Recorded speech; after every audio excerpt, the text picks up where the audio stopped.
ಪ್ರಭು ಯೇಸುವಿನಲ್ಲಿ ಅನುಗ್ರಹಿತರಾದ ಪ್ರಿಯರೇ, ಪ್ರಾರ್ಥನೆಯಿಂದ, ಸಂತೋಷದಿಂದ, ನಿರೀಕ್ಷೆಯಿಂದ ಒಳ್ಳೆ ಒಂದು ದಿನ, ದೈವಾನುಗ್ರಹ ಇರುವ ದಿನ ನಿಮಗಾಗಿ ಹಾರೈಸುತ್ತೇನೆ, ಪ್ರಾರ್ಥಿಸುತ್ತೇನೆ. ನೀವು ಸಂತೋಷವಾಗಿರಿ, ಸಮಾಧಾನದಿಂದಿರಿ. ಈ ಅನುಗ್ರಹ ಧ್ಯಾನ ಮಂದಿರದಿಂದ ನಿಮಗಾಗಿ ಪ್ರಾರ್ಥಿಸುತ್ತಿದ್ದೇವೆ.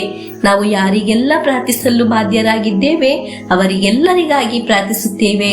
ಈ ಆಲಯಕ್ಕೆ ಬಂದು ನಿಯೋಗ ಸಮರ್ಪಿಸಿದವರನ್ನು, ಡೈಲಿ ಬ್ಲೆಸ್ಸಿಂಗ್ ಅಲ್ಲಿ ವಾಕ್ಯ ಆಲಿಸುವವರನ್ನು, ಈ ವಾಕ್ಯವನ್ನು ಅನೇಕರಿಗೆ ಕಳಿಸಿಕೊಡುವವರನ್ನು, ಸ್ಟಾಟಸ್ ಹಾಕುವವರನ್ನು ಎಲ್ಲರಿಗಾಗಿ ಪ್ರಾರ್ಥಿಸುತ್ತೇವೆ. ನೀವೆಲ್ಲರೂ ಈ ಶುಶ್ರೂಷೆಯ ಶುಶ್ರೂಷಕರು ಆಗಿದ್ದೀರಾ. ನಿಮ್ಮಿಂದಾಗಿದೆ ಅನೇಕರು ದೇವರ ವಾಕ್ಯವನ್ನು ಆಲಿಸುವುದು. ನಿಮ್ಮ ಕರಗಳು ದೇವರ ಕರವಾಗಿ ಬದಲಾಗುವ ಸಮಯವಾಗಿದೆ. ನೀವು ಒಬ್ಬೊಬ್ಬರಿಗೆ ವಾಕ್ಯ ಕಳಿಸಿಕೊಡುವಾಗ, ವಾಕ್ಯವನ್ನು ಆಲಿಸಲು ಹೇಳುವಾಗ ನೀವು ದೇವರ ಶಬ್ದವು ಕರವಾಗಿ ಬದಲಾಗುತ್ತಿದ್ದೀರಾ. ದೇವರು ನಿಮಗೆ ಸಹಾಯ ಮಾಡಲಿ.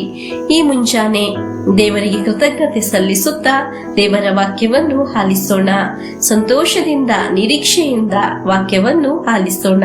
ಇಂದಿನ ವಾಕ್ಯ ಕೀರ್ತನೆಗಳು 66ನೇ ಅಧ್ಯಾಯ 12ನೇ ವಾಕ್ಯ. ಶತ್ರುಗಳೆಮ್ಮ ತಲೆ ಮೇಲೆ ರಥವನ್ನೋಡಗೊಳಿಸಿದೆ, ಅಗ್ನಿಯನ್ನು ಜಲವನ್ನು ದಾಟುವಂತೆ ಮಾಡಿದೆ, ಕೊನೆಗೆ ಸಮೃದ್ಧ ನಾಡಿಗೆಮ್ಮನ್ನು ಸೇರಿಸಿದೆ. ಪ್ರಿಯರೇ, ನಮ್ಮ ಜೀವನದಲ್ಲಿ ಏನೆಲ್ಲ ಸಮಸ್ಯೆಯನ್ನು ನಾವು ಅನುಭವಿಸಿದ್ದೇವೆ. ನೀವು ಕಷ್ಟದಿಂದ, ಸಮಸ್ಯೆಯಿಂದ ಸಾಗುವವರು ಆಗಿದ್ದೀರಾ. ಆದರೂ ದೇವರು ಒಂದು ಉಳಿತಿಗೆ, ಒಂದು ವಿಶಾಲ ಭೂಮಿಗೆ, ಸಮಾಧಾನಕ್ಕೆ, ಶಾಂತಿಗೆ ನಿಮ್ಮನ್ನು ಸೇರಿಸುವ ದೇವರು ನಿಮ್ಮ ಜೊತೆಗಿದ್ದಾರೆ.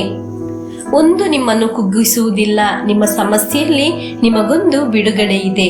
ಎಲ್ಲಿ ಆಗಿದೆ ನೀವು ಬಂಧನಕ್ಕೆ ಒಳಗಾಗಿರುವುದು, ಅಲ್ಲಿಂದ ನಿಮ್ಮನ್ನು ವಿಶಾಲ ಭೂಮಿಗೆ ಸಾಗಿಸಲು ಸ್ವರ್ಗದ ದೇವರು ಯಾವಾಗಲೂ ಶಕ್ತರಾಗಿದ್ದಾರೆ. ಹಲ್ಲೆಲೂಯಾ.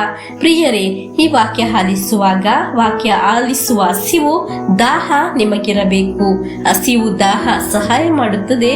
ಹಸಿವು ಇಲ್ಲದಿದ್ದರೆ, ದಾಹ ಇಲ್ಲದಿದ್ದರೆ ನಮಗೆ ಆಹಾರ ಬೇಡ ಎನಿಸುತ್ತದೆ. ಆಗ ನಮ್ಮ ಶರೀರ ಕ್ಷೀಣವನ್ನು ಅನುಭವಿಸುತ್ತದೆ. ಅದೇ ತರ ದೇವರ ವಾಕ್ಯ ಆಲಿಸಲು ಹಸಿವು, ದಾಹವಿಲ್ಲದೆ ಆದರೆ ನಮ್ಮ ಆತ್ಮೀಯ ಜೀವನ ಒಣಗಿ ಕುಗ್ಗಿ ಹೋಗಲು ಪ್ರಾರಂಭಿಸುತ್ತದೆ. ಆದರೆ ದೇವರ ವಾಕ್ಯವನ್ನು ಆಸೆಯಿಂದ, ಇಷ್ಟದಿಂದ ಕೇಳುವಾಗ ಅದು ನಿಮಗೆ ಜೀವವು, ಶಕ್ತಿಯು ನೀಡುತ್ತದೆ. ಹಲ್ಲೆಲೂಯಾ. ಅದು ನಿಮ್ಮನ್ನು ತಲುಪಿಸುವುದು ವಿಶಾಲ ಭೂಮಿಗೆ ಆಗಿರುತ್ತದೆ. ಅದು ನಿಮ್ಮನ್ನು ತಲುಪಿಸುವುದು ಸಮೃದ್ಧಿಗೆ, ಅನುಗ್ರಹಕ್ಕೆ ಆಗಿರುತ್ತದೆ.